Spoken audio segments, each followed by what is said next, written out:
What's up guys, and it's time to do a speed test comparison between the Galaxy S10 Plus rocking the official One UI 2.0 update based on Android 10 up against the best iPhone right now. We have the iPhone 11 Pro Max with iOS 13.2.3. Both phones have got so many updates over this whole period of time compared to the last time that I tested them out, especially the S10, which has received its biggest update yet. So I've already done a full review of the Android 10 based on One UI 2.0. A lot of great features. If you guys want to check that out, there's a link down below in the description. So without any further ado, let's get started. So as always, we're going to start off with booting up both phones at the same time. Here we go. As always, Galaxy S10 Plus logo comes up first. You can see a little bit change with the Android 10 in the boot up animation. Here is just the Apple logo, and my guess is that the iPhone will lose the boot up round as always. And yes, I'm right. The Galaxy S10 Plus is faster here by a lot actually. iPhone is still taking some time, and this is the dynamic wallpaper changing, and now it's on. A very impressive start by the Galaxy S10 Plus indeed in this battle. But let's begin with the apps opening. Again, right now at this point in time, the Galaxy S10 Plus is significantly cheaper than the iPhone. And it's also very interesting how similar Android and iOS are getting these days, especially with the new navigation gesture system we have. So as always, I'll start off with the basic stuff first. We gotta give some warm up. So here we go with the phone dialer, 3, 2, 1, boom. And very smooth animations on both phones. I have to say the iPhone felt a little bit snappy. Just a basic warm-up. We've got settings on both phones. Once again, it felt a little bit faster on the iPhone 11 Pro Max. You guys remember the iPhone 11 Pro Max wasn't that good at the launch. It had a lot of issues. Most of them are fixed, so it's definitely on its top game against the Galaxy S10 Plus. The S10 Plus will be almost a year old in a couple of months. I'm really interested to see how this will go in this test. Okay, stepping up to the third-party applications, starting with one of my favorite games of all time, that is Color Switch. And wow, that is exactly the same on both phones. Neck and neck with this first game. Just gonna go to the play mode and just leave the app here. And you guys can see how similar Android and iOS are in the end of 2019. Both have gesture navigation. Obviously, Apple was the one to go in this direction back in 2017. It is just the best gesture implementation on any phone. Galaxy S10 Plus, I did not expect it to be this good. It's actually really smooth, and I can definitely expect it to get a lot better with the S11 once we have the higher refresh rate display. Anyways, let's get down to another game, which is going to be GTA San Andreas. Again, one of my all-time favorite games on consoles and handheld devices. Boom. And the iPhone is done. Yeah, that's a long difference there. Definitely quicker there on the iPhone. The actual in-game play is really smooth on both phones. Cora. That is definitely quicker on the S10 Plus, just a slightly difference there in the speed.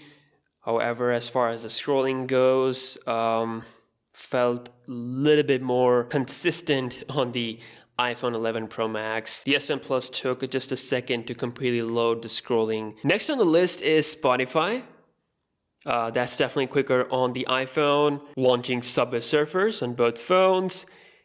And that is done on the Galaxy S10 Plus. That was super quick. iPhone took some sweet time there. So nice quick comeback by the S10 Plus. YouTube. And that might be slightly quicker on the iPhone. Again, you guys are the judge here. Yeah, it's definitely quicker on the iPhone. Just a little bit difference there. Once again, scrolling looks pretty smooth on both phones. Twitter.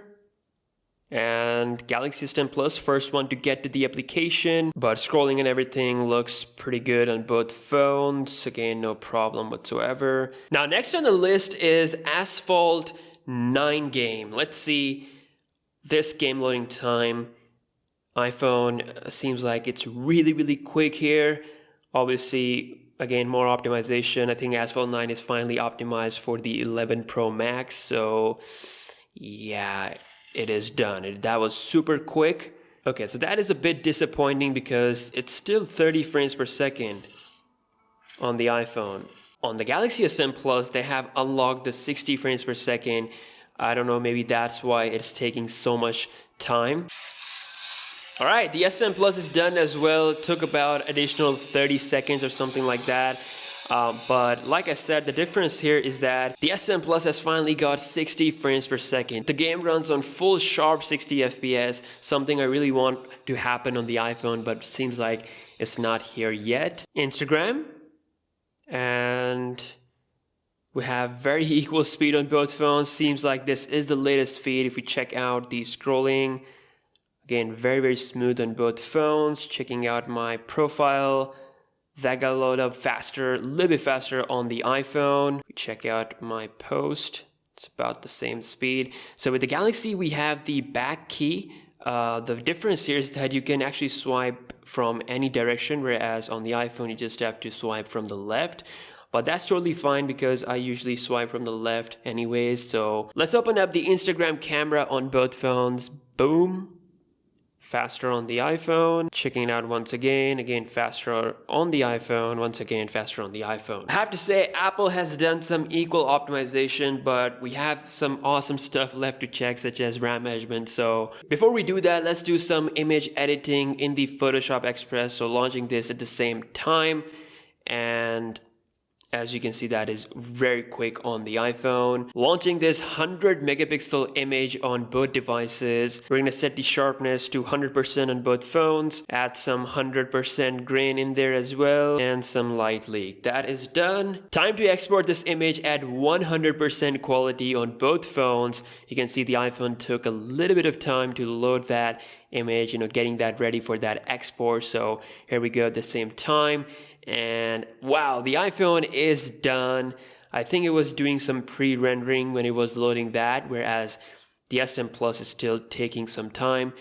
This is again a 100 megapixel image of the moon, and now it is done. So that is the power of the Apple A13 chip. That's where it is really overpowered compared to the Android chips, and that's the rendering part. And lastly, I'm going to be launching the camera at the same time on both phones. Here we go.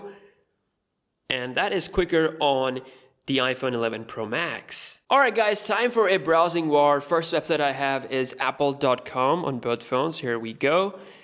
And that is quicker on, well actually that is about the same on both devices. Really nice performance. Scrolling speed is looking good as well. Launch this link.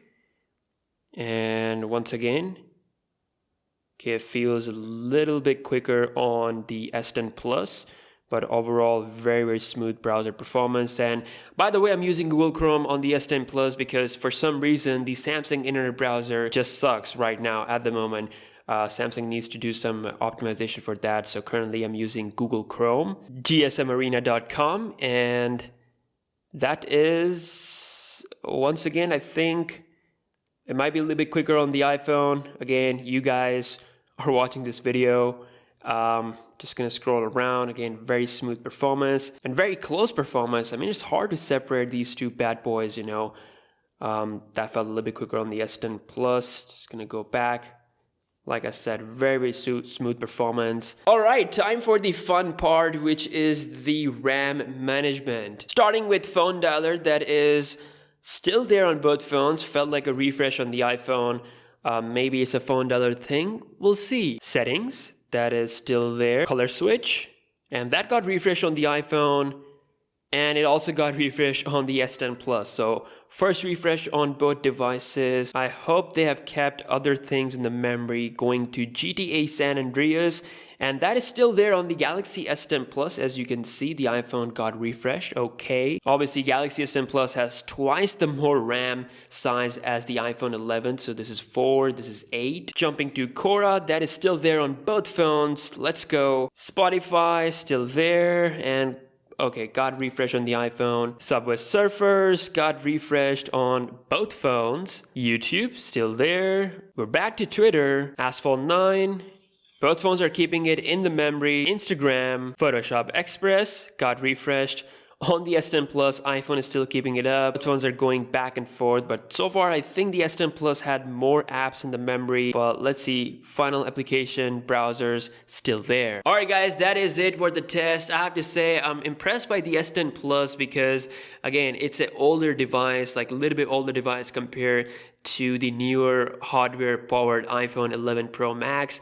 Again, it's 4GB of RAM, refreshes are expected, but iPhone is super optimized, really good performance overall. S10 Plus, I would say, nice boot up speed, overall nice application speed, but iPhone feels like it got a lot polished upgrade compared to its initial release. But let me know your thoughts in the comment section below. I guess One UI 2.0 doesn't really bring a lot of performance changes compared to the previous version. That's something I can say because the S10 Plus doesn't feel that much quicker compared to the first speed test I did against the iPhone. So it's still keeping up all of that. Again, it's now much cheaper compared to the iPhone, so keep that in mind as well. If you guys new here, be sure to hit the subscribe button and I'll see you guys in the next one. Peace out.